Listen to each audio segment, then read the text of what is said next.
ನಮಸ್ತೆ ವೀಕ್ಷಕರೇ, maths class S J YouTube ಚಾನಲ್ಗೆ ಸ್ವಾಗತ. ನಾನು ನಿಮ್ಮ ಶಿವಯೋಗಿ. ಪ್ರಿಯ ವೀಕ್ಷಕರೇ, ಇಂದಿನ ಈ ಒಂದು ವಿಡಿಯೋಲಿ ನಾನು ಕ್ಲಾಸ್ 11 5 ಮಾರ್ಕ್ಸ್ದು ಫಿಕ್ಸ್ ಕ್ವಶನ್ ಅಂತಲೇ ಹೇಳ್ಬೋದು. ಆಲ್ಮೋಸ್ಟ್ ಎಲ್ಲ ಪ್ರೀವಿಯಸ್ ಇಯರಲ್ಲಿ ಕ್ವಶನ್ಸನ್ನು ಕೇಳಿದ್ದಾನೆ. ಹಾಗಾಗಿ ಇವು ಮೂರಲ್ಲಿ ಒಂದು ಕ್ವಶನ್ ಬರ್ತದೆ. ಮೊದಲನೇದು ಯಾವುದಂದರೆ ಮಾಡ್ಯುಲಸ್ ಫಂಕ್ಷನ್ ಅಂತ, ಸೆಕೆಂಡ್ ಒನ್ ಸೈನ್ ಫಂಕ್ಷನ್ ಅಂತ, third one greatest integer function ಅಂತ. ಓಕೆ, ಸೊ ಕೆಲವೊಂದು ಕಡೆ ಕೆಲವೊಂದು ಡಿಸ್ಟಿಕಲ್ಲಿ ಮಾಡ್ಯುಲಸ್ ಫಂಕ್ಷನ್ ಕ್ವಶನನ್ನು ಫಿಕ್ಸ್ ಕೇಳಿದ್ದಾನೆ, ಕೆಲವೊಂದು ಡಿಸ್ಟಿಕಲ್ಲಿ ಸೈನ್ ಫಂಕ್ಷನ್ ಕೇಳಿದ್ದಾನೆ, ಮತ್ತು ಕೆಲವೊಂದು ಡಿಸ್ಟಿಕ್ಗಳಲ್ಲಿ ಗ್ರೇಟೆಸ್ಟ್ ಇಂಟಿಜರ್ ಫಂಕ್ಷನನ್ನು ಕೇಳಿದ್ದಾನೆ. ಹಾಗಾಗಿ ಇವು ಮೂರು ಕ್ವಶನ್ಸ್ ಭಾಳ ಇಂಪಾರ್ಟೆಂಟ್ ಅಂತಲೇ ಹೇಳ್ಬೋದು. ಸೊ ಈ ಒಂದು ವಿಡಿಯೋಲಿ ನಾನು ಮಾಡ್ಯುಲಸ್ ಫಂಕ್ಷನ್ ಮತ್ತು ಸೈನ್ ಫಂಕ್ಷನನ್ನು ತಿಳಿಸ್ಕೊಡ್ತೀನಿ ಅಂತ. ಸೊ ಮುಂದಿನ ವಿಡಿಯೋಲಿ ನಾನು ಗ್ರೇಟೆಸ್ಟ್ ಇಂಟಿಜರ್ ಫಂಕ್ಷನ್ನ ತಿಳಿಸ್ಕೊಡ್ತೀನಿ ಅಂತ. ಓಕೆನಾ? ಇನ್ನೂ ಯಾರೆಲ್ಲ ನಂದು ಟೆಲಿಗ್ರಾಮ್ ಗ್ರೂಪಿಗೆ ಜಾಯ್ನ್ ಆಗಿಲ್ಲ, ಜಾಯ್ನ್ ಆಗ್ರಿ. ಸೊ ನಾನು ಟೆಲಿಗ್ರಾಮ್ ಗ್ರೂಪಲ್ಲಿ 5 ಮಾರ್ಕ್ಸ್ ಫಿಕ್ಸ್ ಕ್ವಶನ್ಸ್ ಮತ್ತು ಪ್ರೀವಿಯಸ್ ಇಯರ್ ಕ್ವಶನ್ಸ್ ಏನು ಕೇಳಿದ್ದಾನಲ್ಲ ಅವುಗಳದ್ದು ಸೊಲ್ಯೂಷನ್ಸನ್ನು ಸಹ ನಾನು ಟೆಲಿಗ್ರಾಮ್ ಗ್ರೂಪಲ್ಲಿ ನಾನು ಲಿಂಕನ್ನು ಶೇರ್ ಮಾಡಿದ್ದೀನಿ. ಹಾಗಾಗಿ ನಾನು ಡಿಸ್ಕ್ರಿಪ್ಷನಲ್ಲಿ ಕೊಟ್ಟಿರ್ತಕ್ಕಂಥ ಲಿಂಕನ್ನು ಯೂಸ್ ಮಾಡಿ ತಾವು ಜಾಯ್ನ್ ಆಗ್ಬೋದು. ಅದಷ್ಟಲ್ಲದೆ ಪ್ರೀವಿಯಸ್ ಇಯರ್ ಕ್ವಶನ್ಸು ಸಹ ನಾನು ಅದರಲ್ಲಿ ಸೆಂಡ್ ಮಾಡಿದ್ದೀನಿ ಅಂತ ತಾವು ಆದಷ್ಟು ಬೇಗ ಜಾಯ್ನ್ ಆಗ್ರಿ ಮತ್ತು ನಿಮ್ಮ ಫ್ರೆಂಡ್ಸಿಗೂ ಸಹ ಇನ್ಫಾರ್ಮ್ ಮಾಡಿರಿ. ಓಕೆ, ಸೊ ಮೊದಲನೇದೇನಿದೆಪ್ಪ ಕ್ವಶನ್ ಅಂತಂದರೆ, ಕ್ವಶನ್ ಯಾವ ಥರ ಕೇಳ್ತಾನೆ ನೋಡ್ರಿ. ಆಲ್ಮೋಸ್ಟ್ ಆಲ್ ಕ್ವಶನ್ ನಂಬರ್ ಏನಿದಿರ್ತದೆ ಇದ್ರದ್ದು ಅಂತಂದರೆ 39 ಅಂತ ಇದ್ದಿರ್ತದೆ. ಓಕೆನಾ? ಸೊ ಪ್ರತಿಯೊಂದು ಕ್ವಶನ್ ಪೇಪರಲ್ಲಿ ನಾವು ನೋಡ್ರಿ 39 ಕ್ವಶನ್ ನಂಬರ್ ಇದ್ದಿರ್ತದೆ. Define modulus function, draw the graph of it, also write its domain and range. First ಏನು ಮಾಡ್ಬೇಕು ನಾವಿಲ್ಲಿ ಅಂತಂದರೆ ಡೆಫಿನೇಷನನ್ನು ಬರೀಬೇಕು ಮಾಡ್ಯುಲಸ್ ಫಂಕ್ಷನ್ದು, ನೆಕ್ಸ್ಟ್ ಗ್ರಾಫನ್ನು ಹಾಕಬೇಕು. ಓಕೆ, ಅದಾದ ನಂತರ ಡೊಮೈನ್ ಮತ್ತು ರೇಂಜನ್ನು ಬರೀಬೇಕು. ಇಷ್ಟು ಬರ್ದೆವು ಅಂತಂದರೆ ನಮಗೆ 5 ಮಾರ್ಕ್ ಫಿಕ್ಸ್ ಬರ್ತಾವ್ರಿ. ಸರಿನಾ? ಸೊ ಫಸ್ಟ್ ನಾನು ಡೆಫಿನೇಷನ್ ಬರಿತೀನಿ ಅಂತ. ಏನಪ್ಪ ಡೆಫಿನೇಷನ್ ಅಂತಂದರೆ, definition modulus function. Modulus function you can write. Modulus function means the function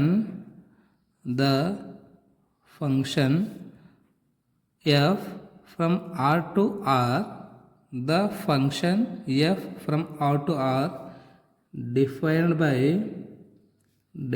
by f of x is equals to mod x. Okay, this is the definition. For each x belongs to real number is called modulus function. Okay, modulus function definition ಭಾಳ simple ಇದೆ ರೀ. The function f from R to R defined by f of x equal to mod x. Modulus function ಅಂದರೆ f of x equal to mod x ಅಂತ ಅಂದ್ಕೊಳ್ರಿ. Okay, for each x belongs to R ಅಂದರೆ x ಏನಾಗಿರುತ್ತೆ ಅಂದರೆ real numbers ಆಗಿರ್ತದ. ಹಾಗಾಗಿ ಇದನ್ನು ನಾವು ಏನಂತ ಕರಿತೀವಿ ಅಂತಂದರೆ ಮಾಡ್ಯುಲಸ್ ಫಂಕ್ಷನ್ ಅಂತ ಕರಿತಿದ್ದೆವು. ಓಕೆನಾ? ಸೊ ಇದು ಅಷ್ಟಲ್ಲದೆ ಒನ್ ಮೋರು ಏನಪ್ಪ ಇಂಪಾರ್ಟೆಂಟ್ ಕಂಡೀಷನ್ ಇದೆ ರೀ. ಏನಂತಂದರೆ f of x equals to minus x. If ಯಾವಾಗ ಅಂತಂದರೆ ಎಕ್ಸ್ ವ್ಯಾಲ್ಯೂ ಏನಾದರೂ ನೀವು ಲೆಸ್ ದೆನ್ 0 ತೊಗೋತಾ ಇದ್ರಿ ಅಂತಂದರೆ ಅವಾಗ f of x equal to minus ಎಕ್ಸನ್ನು ತೊಗೊಳ್ರಿ. ರೈಟ್? ಸಪೋಸ್ ನೀವು x equal to greater than 0 or equal to 0 ತೊಗೋತಾ ಇದ್ದರೆ ಅವಾಗ ಫಂಕ್ಷನನ್ನು ನಾವು ಏನಂತ ಕರಿಬೇಕು, ಎಕ್ಸ್ ಅಂತ ಕರಿಬೇಕು. ಫಂಕ್ಷನ್ ಎಫ್ ಆಫ್ ಎಕ್ಸ್ ಏನಾಗಿರ್ತದೆ ರೀ, ಎಕ್ಸ್ ಆಗಿರ್ತದೆ. ಯಾವಾಗ ಅಂತಂದರೆ x equal to 0 or greater than 0 ತೊಗೊಂಡ್ರಿ ಅಂತಂದರೆ. ಸಪೋಸ್ ಇಲ್ಲಿ ಎಕ್ಸ್ ಇದ್ದಲ್ಲಿ ನೀವು ಲೆಸ್ ದೆನ್ 0 ಹಾಕ್ತಾ ಇದ್ದರೆ ಅವಾಗ ಫಂಕ್ಷನ್ ಏನು ಅನ್ಕೋಬೇಕು ನಾವು, ಮೈನಸ್ ಎಕ್ಸ್ ಅಂತ ಅನ್ಕೋಬೇಕು. ಹೌದಾ? ಸೊ ಇದನ್ನು ಇನ್ನೊಂಥರ ಯಾವ ಥರ ಬರೀತಿದ್ದೇವೆ ಅಂತಂದರೆ f of x is equals to minus x if x is less than 0, if x is greater than or equal to 0. Okay, so ಬುಕ್ಕಲ್ಲಿ ಈ ಥರ ಕೊಟ್ಟಿದ್ದಾನೆ. ಇದನ್ನು ನಿಮ್ಗೆ ಯಾಕೆ ಹೇಳಿದ್ದೀನಿ ಅಂತಂದರೆ ಈಸಿಯಾಗಿ ಅರ್ಥ ಆಗಬೇಕು ಅಂತ ಇದನ್ನು ಹೇಳಿದ್ದೀನಿ. ಓಕೆನಾ? ಸೊ ಇವಾಗ ನಾವು x equal to less than 0 value ತೊಗೊಳ್ಳೋಣ ಅಂತ, ಎಕ್ಸ್ ಈಕ್ವಲ್ ಟು 0 ಮತ್ತು ಗ್ರೇಟರ್ ದೆನ್ 0 ವ್ಯಾಲ್ಯೂನ ತೊಗೊಳ್ಳೋಣ ಅಂತ. ಸೊ ಇದನ್ನು ಕೇಸ್ 1 ಅಂತ ಅಂದ್ಕೊಳ್ರಿ. ಕೇಸ್ 1, ಇದು ಕೇಸ್ 2. ಕರೆಕ್ಟಾ? Right. So first case 1 consider ಮಾಡಿಕೊಳ್ರಿ. Okay, let us consider case 1. F x is equals to minus x. Right? So ಇಲ್ಲಿ ಎಕ್ಸ್ ಈಕ್ವಲ್ ಟು ಎಷ್ಟು ತೊಗೋಬೇಕು ನಾವು, x equal to you can take x equal to less than 0 ಅಂತ ರೀ. ಓಕೆನಾ? So less than 0 ಅಂದರೆ ಏನೇನು ಬರ್ತಾವ, -1 ಬರ್ತದೆ. Okay, so f of x is equals to f of x is equals to minus x ಇದೆ, ಹೌದಾ? ಸೊ ಇಲ್ಲಿ ಎಫ್ ಆಫ್ ಎಕ್ಸ್ ಅಂದರೆ -1 ತೊಗೊಳ್ರಿ, ಮೈನಸ್ ಎಕ್ಸ್ ಅಂದರೆ -1. Okay, so minus of minus ಏನಾಗುತ್ತೆ, +1 ಆಗುತ್ತೆ. ಎಫ್ ಆಫ್ -1 ಈಕ್ವಲ್ ಟು 1 ಆಗ್ತದೆ, ಹೌದಾ? So next x equal to -2 ತೊಗೊಳ್ಳೋಣ ಅಂತ. Okay, so f of -2 equals to minus of x ಅಂದರೆ -2 ಆಗಬೇಕು. ಮೈನಸ್ ಆಫ್ ಮೈನಸ್ ಅಂದರೆ +2 ಆಗುತ್ತೆ. ಅದೇ ಥರ f of -3 minus of -3 equal to +3 ಆಗ್ತದೆ, ಹೌದಾ? ಸೊ ಇದರದ್ದು ನಾನಿಲ್ಲಿ ಕೋರ್ಡಿನೇಟ್ದು ಒಂದು ಬಾಕ್ಸನ್ನು ಹಾಕ್ತೀನಿ ಅಂತ ನೋಡ್ಕೊಳ್ರಿ, ರೈಟ್? ಈ ಥರ ಒಂದು ಬಾಕ್ಸನ್ನು ಕ್ರಿಯೇಟ್ ಮಾಡ್ಕೊಳ್ರಿ ನೀವು, ಯಾಕಂದರೆ ಕೋರ್ಡಿನೇಟ್ಸ್ ಬರ್ತಾ ಇದ್ದಾವಲ್ಲ ನಿಮಗೆ. ಇದನ್ನು ಎಕ್ಸ್ ಅನ್ರಿ, ಇದನ್ನು ವೈ ಅನ್ರಿ. Okay, right. X equal to -1 ಹಾಕಬೇಕು, ಎಕ್ಸ್ ಈಕ್ವಲ್ ಟು -2 ಹಾಕಬೇಕು, ಎಕ್ಸ್ ಈಕ್ವಲ್ ಟು -3 ಹಾಕಬೇಕು. ನಿಮ್ಮ ಮನಸ್ಸಿಗೆ ಬಂದೇ ಹಾಕ್ರಿ, ಬಟ್ ಅದೇನಾಗಿರಬೇಕು, ರಿಯಲ್ ನಂಬರ್ ಆಗಿರಬೇಕು, ಹೌದಲ್ರಿ? ಕೊಟ್ಟಿದ್ದ ನೋಡ್ರಿ, ಅಥವಾ ಫಂಕ್ಷನ್ ಏನು ಕೊಟ್ಟಿದ್ದಾರೆ ನೋಡ್ರಿ ಇಲ್ಲಿ, ಅಥವಾ ನೀವೇನು ಹೇಳಿದ್ದೀರಿ ನೋಡ್ರಿ ಇಲ್ಲಿ ಫಂಕ್ಷನ್ ಡೆಫಿನೇಷನಲ್ಲಿ, function from R to R. Okay, function ಏನಾಗಿರ್ಬೇಕಂತ, real numbers to real numbers ಆಗಿರಬೇಕಂತ, ಹೌದಾ? ಸೊ ಹಾಗಾಗಿ -1 -2 -3 ತೊಗೊಳ್ರಿ ಸಾಕು. ಓಕೆ, ಆಮೇಲೆ 0 ತೊಗೊಳ್ರಿ, 1 ತೊಗೊಳ್ರಿ, 2 ತೊಗೊಳ್ರಿ, 3 ತೊಗೊಳ್ರಿ, 4 ತೊಗೊಳ್ರಿ. Okay, right. ಫಸ್ಟ್ ಕೇಸ್ ಐತಿ ಇದು, ರೈಟ್? ಇವಾಗ ಸೆಕೆಂಡ್ ಕೇಸ್ ನೋಡೋಣ ಅಂತ. ಸೆಕೆಂಡ್ ಕೇಸಲ್ಲಿ ಏನದ ರೀ, f of x equal to x ಇದೆ, ಕರೆಕ್ಟಾ? ಸೊ ಎಕ್ಸ್ ಈಕ್ವಲ್ ಟು ಏನಾಗಿರಬೇಕು, greater than or equal to 0 ಆಗಿರಬೇಕು. ಫಸ್ಟ್ ಈಕ್ವಲ್ ಟು 0 ತೊಗೊಳ್ಳೋಣ ಅಂತ. F of x equal to x, x ಇದಲ್ಲಿ 0 ಹಾಕ್ರಿ. F of 0 equal to x ಇದಲ್ಲಿ 0 ಹಾಕಿದ್ರೆ 0ನೇ ಬರ್ತದೆ, ಹೌದಾ? Next f of 1 equals to x ಇದಲ್ಲಿ 1 ಹಾಕ್ರಿ, ಏನಾಗುತ್ತೆ ಅವಾಗ 1ನೇ ಬರ್ತದೆ. ಎಫ್ ಆಫ್ 2 ಎಕ್ಸ್ ಇದಲ್ಲಿ 2 ಹಾಕ್ರಿ, 2ನೇ ಬರ್ತದೆ. ಎಫ್ ಆಫ್ ಎಕ್ಸ್ ಇದ್ದಲ್ಲಿ 3 ಹಾಕ್ರಿ, 3ನೇ ಬರ್ತದೆ. ಎಕ್ಸ್ ಇದ್ದಲ್ಲಿ 4 ಹಾಕಿದ್ರೆ 4 ಬರ್ತದೆ, ಹೌದಾ? 0 1 2 3 4, right? So x equal to -1 ಹಾಕಿದ್ರೆ ವೈ ಈಕ್ವಲ್ ಟು ಎಷ್ಟು ಬರ್ತಾಯಿದೆ, ಇಲ್ಲಿ +1 ಬರ್ತಾಯಿದೆ. -1 ಇದ್ದಾಗ +1. Okay, so x equal to -2 ಹಾಕಿದಾಗ ವೈ ಈಕ್ವಲ್ ಟು ಏನು ಬರ್ತಾಯಿದೆ, ಇಲ್ಲಿ 2 ಬರ್ತಾಯಿದೆ. ಈ ಫಂಕ್ಷನನ್ನೇ ವಾಯ್ ಅಂತ ಕರಿಬೇಕು, ಓಕೆನಾ? ಇಲ್ಲೇನು ಬರ್ತಲ್ವ ಇಲ್ಲಿ, ಅದು ವಾಯ್ ಆಗಿರ್ತದೆ. ನೆಕ್ಸ್ಟ್ ಎಫ್ ಆಫ್ -3, -3 ಇದ್ದಲ್ಲಿ ಆನ್ಸರ್ ಏನು ಬರ್ತಾಯಿದ್ದಾರೆ ನಮಗೆ, +3 ಬರ್ತಾಯಿದೆ, ಹೌದಾ? ಇವೆಲ್ಲ ಕೋರ್ಡಿನೇಟ್ಸ್ ಬಂದವಲ್ರಿ, ಇದನ್ನು P Q R S T U V W ಅಂತಲೂ ಗುರುತಿಸ್ಬೋದು, ರೈಟ್? ಓಕೆ, ಇವಾಗ ಗ್ರಾಫ್ ಹಾಕೋಣ ಅಂತ. ಗ್ರಾಫ್ ಹಾಕ್ದೇವು ಅಂತಂದರೆ ಫಿಕ್ಸ್ ನಿಮಗೆ 5 ಮಾರ್ಕ್ಸ್ ಬಂದಂಗೆ. ಇದಿಷ್ಟು ಗೊತ್ತೈತಲ್ರಿ, ಇವಾಗ ಗ್ರಾಫಿಗೆ ಹೋಗೋಣ ಅಂತ. ಓಕೆ, ನೋಡಿರಿ, ಫಸ್ಟ್ ಎಕ್ಸ್ ಡೇಸ್ ಎಕ್ಸಿಸನ್ನು ಕರೆಕ್ಟಾಗಿ ಹಾಕ್ರಿ. ನೆಕ್ಸ್ಟ್ ವೈ ಡೇಸ್ ಎಕ್ಸಿಸನ್ನು ಕರೆಕ್ಟಾಗಿ ಹಾಕ್ರಿ, ಓಕೆನಾ? ಇದಾದ್ಮೇಲೆ ನೋಡಿರಿ, -1 1 ಅಂತ ಈ ಕಡೆ ಬಂದಂಗೆಲ್ಲ ಎಕ್ಸ್ ಏನಾಗಿರ್ತದೆ ರೀ, -1 -2 -3 -4 ಆಗಿರ್ತವೆ. ಓಕೆ, ಸೊ ಈ ಕಡೆ ಹೋದಂಗೆಲ್ಲ ಎಕ್ಸ್ ಪ್ಲಸ್ ಆಗಿರ್ತವೆ, ಈ ಕಡೆ ಹೋದಂಗೆಲ್ಲ ವೈ ಪ್ಲಸ್ ಆಗಿರ್ತಾವೆ, ಈ ಕಡೆ ಬಂದಂಗೆಲ್ಲ ವೈ ಮೈನಸ್ ಆಗಿರ್ತಾವೆ. Okay, -1 -2 -3, right? ಫಸ್ಟ್ ನೋಡಿರಿ, ಪಿ ಕೋರ್ಡಿನೇಟ್ಸ್ ಏನದಾವ, -1, 1 ಅಂತ. -1 ಈ ಕಡೆ, 1 ಈ ಕಡೆ, ಇದು -1, 1. Okay, next x equal to -2 y equal to 2, x equal to -2 ಅಂತ ವೈ ಈಕ್ವಲ್ ಟು 2 ಅಂತ ಇಲ್ಲಿ ಬರುತ್ತೆ ನೋಡಿರಿ. Okay, x equal to -3 y equal to 3, ಇದು ಇಲ್ಲಿ ಬರ್ತದೆ, ರೈಟ್? ನೆಕ್ಸ್ಟ್ 0 0 ಅಂದರೆ ಇಲ್ಲೇ ಬಂದಿರ್ತದೆ. 1, 1 x equal to 1 y equal to 1 positive ಇದೆಯಲ್ಲ. 2 x equal to 2 y equal to 2, x equal to 3 y equal to 3, x equal to 4 y equal to 4 ಅಂತ. Okay, right? So ಇದನ್ನು join ಮಾಡಬೇಕು ಇವಾಗ. So join ಮಾಡಿರಿ, right? ಈ ಥರ graph ಬರ್ತದೆ. ಇದು ಗ್ರಾಫ್ ಏನಾಗಿರ್ತದೆ ಅಂದರೆ ಮಾಡ್ಯುಲಸ್ ಫಂಕ್ಷನ್ದು ಗ್ರಾಫ್ ಆಗಿರ್ತದೆ, ಹೌದಾ? ಸೊ ಇದು ಒರಿಜಿನ್ ಅಂತ ಅಂದ್ಕೊಳ್ರಿ. ಇದರದ್ದು ಕೋರ್ಡಿನೇಟ್ಸ್ನು ಬರೀರಿ. ಏನಿದೆ, ಇದು 1, 1 ಇದೆ, ಇದು 2, 2 ಇದೆ, ಇದು 3, 3 ಇದೆ, ಇದು 4, 4 ಇದೆ, ಹೌದಾ? ಇದೇನದ ರೀ, -1, 1 ಇದೆ, ಇದು -2, 2 ಇದೆ, ಇದು -3, 3 ಇದೆ, ಹೌದಾ? Right. So this is the required graph. ಇನ್ನು ಕೊನೆಯದಾಗಿ ಏನು ಫೈಂಡ್ ಔಟ್ ಮಾಡಬೇಕು ಅಂದರೆ ಡೊಮೈನ್ ಮತ್ತು ರೇಂಜನ್ನು ಫೈಂಡ್ ಔಟ್ ಮಾಡಬೇಕು. ಸೊ ಇಲ್ಲಿ ಬರೀತೀನಿ ನೋಡ್ರಿ ನಾನು, domain is equals to, domain ಏನಾಗಿರ್ತದೆ, ನಾವು ಆ್ಯಕ್ಚುಲಿ ಏನೇನು ತೊಗೊಂಡಿರ್ತದೆ ಡೊಮೈನ್ ಆಗಿರ್ತದೆ ರೀ. ಆ್ಯಕ್ಚುಲಿ ಏನೇನು ತೊಗೊಂಡಿದ್ದೆ ನಾವು, -1 -2 -3 0 1 2 3 4, ಹೌದಾ? ಸೊ ಅದಕ್ಕಿಂತ ಇನ್ನೊಂದು ಇಂಪಾರ್ಟೆಂಟ್ ಅಂದರೆ ಇದು ಡೊಮೈನ್ ಇದಿರ್ತದೆ. ಓಕೆ, ಇದು ಕೋಡೊಮೈನ್ ಇದಿರ್ತದೆ. ಡೊಮೈನ್ ಏನದ ರೀ, ರಿಯಲ್ ನಂಬರ್ಸ್ ಇದೆ ಅಲ್ವಾ? ಸೊ ಅದನ್ನೇ ಬರೀರಿ. Domain is equals to real numbers, ಅಥವಾ ನೀವು ಕ್ಯಾಪಿಟಲ್ ಆರ್ ಅಂತ ಬರೆದ್ರೂ ನಡೀತದೆ. ಓಕೆ, ಸೊ ನೆಕ್ಸ್ಟ್ ರೇಂಜ್ ಏನು ಬರ್ತಾಯಿದೆ ನೋಡಿರಿ. ರೇಂಜ್ ಏನು ಬರ್ತಾಯಿದೆ ನಮಗೆ ಪಾಸಿಟಿವ್ ನಂಬರ್ಸ್ ಮತ್ತು ಜೀರೋ ಅಷ್ಟೇ ಬರ್ತಾಯಿದೆ, ಹೌದಲ್ರಿ?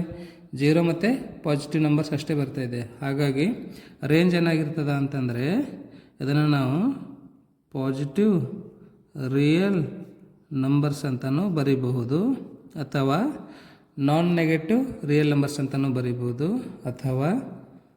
ಅಥವಾ ಇನ್ನೊಂದು ಹೇಳಬೇಕು ಅಂತಂದರೆ so closed interval 0, open interval ಇನ್ಫಿನಿಟಿನೋ ಅಂತಲೂ ಹೇಳ್ಬೋದು. ಓಕೆ, ಸೊ ಇದು ಬರೆದ್ರೂ ಓಕೆ, ಇದು ಬರೆದ್ರೂ okay. This is domain and this is range. ಕರೆಕ್ಟಾ? ಸೊ ಗ್ರಾಫ್ ಇದೆ, ಎಲ್ಲ ವ್ಯಾಲ್ಯೂ ತೊಗೊಂಡು ಯಾವ ಥರ ನಾವು ಕೋರ್ಡಿನೇಟ್ಸನ್ನು ಫೈಂಡ್ ಔಟ್ ಮಾಡೋದು ಹೇಳಿದ್ದೀನಿ, ಅದನ್ನು ಪ್ರಾಕ್ಟೀಸ್ ಮಾಡಿರಿ ಚೆನ್ನಾಗಿ, ಮತ್ತು ಡೆಫಿನೇಷನನ್ನು ಸಹ ಚೆನ್ನಾಗಿ ಪ್ರಾಕ್ಟೀಸ್ ಮಾಡಿರಿ. ಓಕೆ, ಸೊ ಇಷ್ಟೆಲ್ಲ ಮಾಡಿದ್ರಿ ಅಂತಂದರೆ ನಿಮಗೆ 5 ಅಂಕ ಫಿಕ್ಸ್ ಬರ್ತಾವೆ. ನೆಕ್ಸ್ಟ್ ಇನ್ನೊಂದು ಸೈನ್ ಆಫ್ ಫಂಕ್ಷನನ್ನು ತಿಳಿಸ್ಕೊಡ್ತೀನಿ ಅಂತ. ಓಕೆನಾ? ಓಕೆ, ನೆಕ್ಸ್ಟ್ ಯಾವ್ದು ಕ್ವಶನ್ ಇಂಪಾರ್ಟೆಂಟ್ ಇದೆಯಪ್ಪ ರಿಲೇಷನ್ ಆ್ಯಂಡ್ ಫಂಕ್ಷನಲ್ಲಿಂದು ಅಂತಂದರೆ ಡಿಫೈನ್ ಸೈನಮ್. ಕೆಲವು ಜನ ಸಿಗ್ನಮ್ ಅಂತಾರೆ, ಕೆಲವು ಜನ ಸೈನಮ್ ಅಂತಾರೆ ರೀ. Okay, signum function, draw the graph of it, also write its domain and range. Same ಇಲ್ಲೂ ಏನಿದೆ ಅಂತಂದರೆ ಸೈನಮ್ ಫಂಕ್ಷನ್ ಡೆಫಿನೇಷನ್ ಬರೀಬೇಕು, ಮತ್ತು ಅದರದ್ದು ಗ್ರಾಫ್ ಹಾಕಬೇಕು, ಮತ್ತು ಅದರದ್ದು ಡೊಮೈನ್ ಮತ್ತು ರೇಂಜನ್ನು ಸಹ ನಾವು ಇಲ್ಲಿ ಬರಿಬೇಕಂತ. ಓಕೆನಾ? So I can write here solution. ಅದಾದ ಮೂಲಕ ಸೈನಮ್ದು ಡೆಫಿನೇಷನ್ ಬರೀಬೇಕು, ಹೌದಲ್ರಿ? So signum function I can right.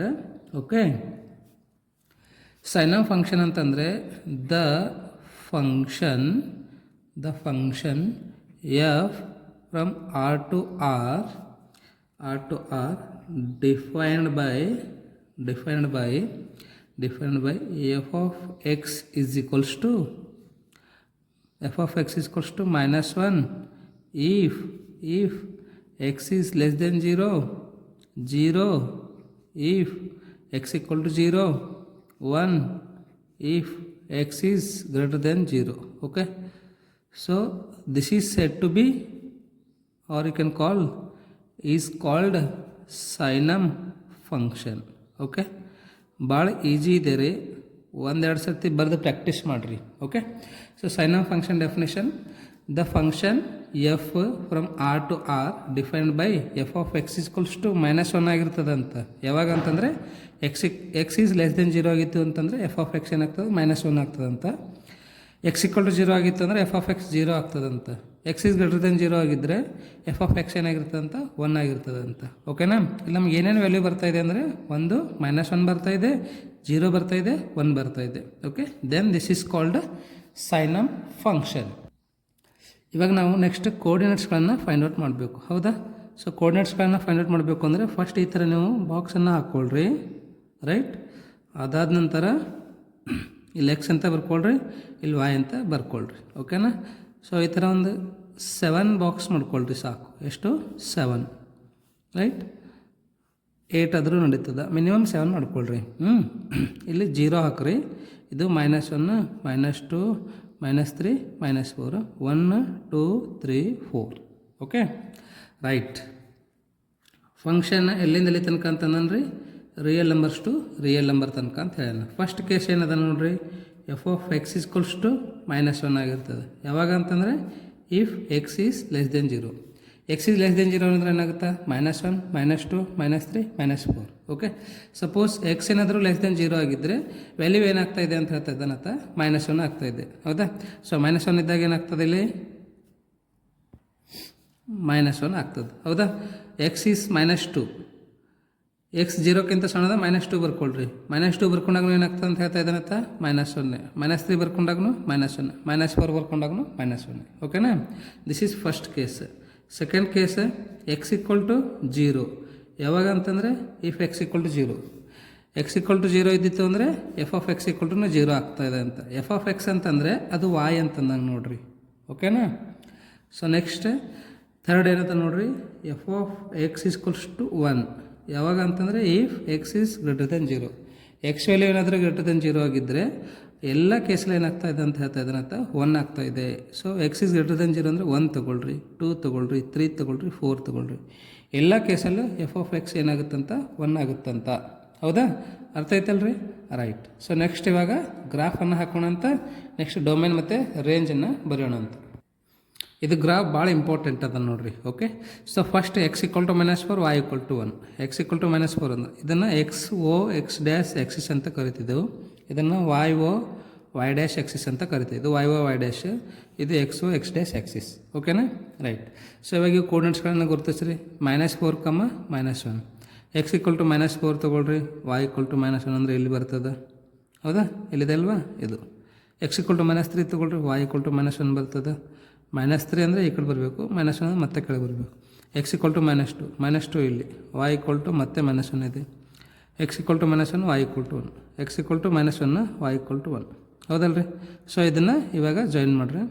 ಇಲ್ಲೇನು ಮಾಡಬೇಕು ನೀವು ಅಂತಂದರೆ ಈ ಥರ ಒಂದು ಸಣ್ಣದ ಒಂದು ರೌಂಡನ್ನು ಹಾಕಿರಿ. ಓಕೆ, ಇದಾದ್ಮೇಲೆ ಇವೆಲ್ಲ ಜಾಯಿನ್ ಮಾಡಿರಿ. ಓಕೆ, ಜಾಯಿನ್ ಮಾಡಿದ್ಮೇಲೆ ಇಲ್ಲಿ ಬರೀರಿ. ಇದು ಎದ್ದು ಗ್ರಾಫ್ ಅದ ಅಂತಂದರೆ y ಈಕ್ವಲ್ ಟು -1 ಗ್ರಾಫ್ ಅದ. ಓಕೆನಾ? ಸೊ ಇವಾಗ ನೋಡೋಣಂತೆ. ಎಕ್ಸ್ ಈಕ್ವಲ್ ಟು 0 ಇದ್ದಾಗ y ಈಕ್ವಲ್ ಟು ಏನಾಗಿರ್ತದೆ? 0 ಆಗಿರ್ತದೆ. ಸೊ ಅದು ಇಲ್ಲಿ ಇದಿರ್ತದೆ. ಓಕೆನಾ? ನೆಕ್ಸ್ಟ್ ಎಕ್ಸ್ ಈಕ್ವಲ್ ಟು 1 ಇದ್ದಾಗ y equal to 1. X equal to 2 ಇದ್ದಾಗ y equal to 1. X equal to 1 ಹೋಗೋಣ, y ಈಕ್ವಲ್ ಟು 1.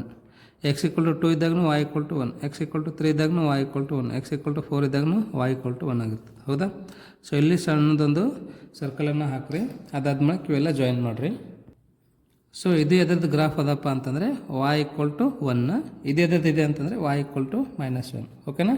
ಸೊ ಅರ್ಥ ಆಯಿತು ಅಂತ ಅನ್ಕೊತೀನಿ. ಇವಾಗ ಮಾಡ್ಯುಲಸ್ ಡೊಮೈನ್ ಮತ್ತು ರೇಂಜನ್ನು ಬರೆಯೋಣ ಅಂತ್ರಿ. ಓಕೆನಾ? So domain is equals to ಏನಾಗಿರ್ತದೆ? ಡೊಮೈನ ಏನು ಕೊಟ್ಟಿದ್ದಾನೆ ರೀ? Function real numbers to real number ಅಂತ ಕೊಟ್ಟಿದ್ದಾನೆ. ಹಾಗಾಗಿ ಇಲ್ಲಿ ನಾವು ಎಕ್ಸಲ್ಲಿ ವ್ಯಾಲ್ಯೂಸ್ ಏನು ತೊಗೋತಾ ಇದ್ದೀವಿ ಅದು ಡೊಮೈನ್ ಆಗಿರ್ತದೆ. ಏನು ತೊಗೋತಾ ಇದ್ದೀವಿ? ಆಲ್ ರಿಯಲ್ ನಂಬರ್ಸನ್ನು ತೊಗೋತಾ ಇದ್ದೀವಿ. ಹಾಗಾಗಿ domain is nothing but real numbers ಅಂತ ಬರೀರಿ. Okay, real numbers. Okay, so next ಇವಾಗ ರೇಂಜ್ ನೋಡಿರಿ. ನಮಗೆ ರೇಂಜ್ ಏನು ಬರ್ತಾ ಇದೆ ರೀ? ಇಲ್ಲಿ ವ್ಯಾಲ್ಯೂ ಏನೇನು ಬರ್ತಾ ಇದೆ? ಒಂದು 0 ಬರ್ತಾ ಇದೆನಾ, ಮತ್ತು -1 ಬರ್ತಾ ಇದೆನಾ, ಮತ್ತು 1 ಬರ್ತಾ ಇದೆ. ಅವುಗಳನ್ನು ಬರೀರಿ. ಓಕೆ, ನಮಗೆ ವ್ಯಾಲ್ಯೂ ಏನೇನು ಬರ್ತಾ ಇದೆ? ಇಲ್ಲಿ 0 ಬರ್ತಾ ಇದೆ, 1 ಬರ್ತಾ ಇದೆ, -1. -1 0 1 ಆದರೂ ಬರೀರಿ. 0 1 -1 ಆದರೂ ಬರೀರಿ. ಓಕೆ, ಸೊ ಹೆಂಗೆ ಬರೆದ್ರು ನಡೀತದೆ. This is the required result. Day students, next ಇನ್ನೊಂದು ಇಂಪಾರ್ಟೆಂಟ್ ಏನಿದೆಯಲ್ಲ, ಗ್ರೇಟೆಸ್ಟ್ ಇಂಟಿಜರ್, ಅದು ನೆಕ್ಸ್ಟ್ ವಿಡಿಯೋಲಿ ಹೇಳಿರ್ತೀನಿ ಅಂತ. ಆ ವಿಡಿಯೋನ ಸಹ ತಾವು ನೋಡ್ಬೋದು. ಈ ಒಂದು ವಿಡಿಯೋ ಇಷ್ಟ ಆಗಿದ್ದರೆ ಲೈಕ್ ಮಾಡಿರಿ, ಮತ್ತು ನಿಮ್ಮ ಫ್ರೆಂಡ್ಸಿಗೂ ಸಹ ಶೇರ್ ಮಾಡಿರಿ. All the best. Thank you.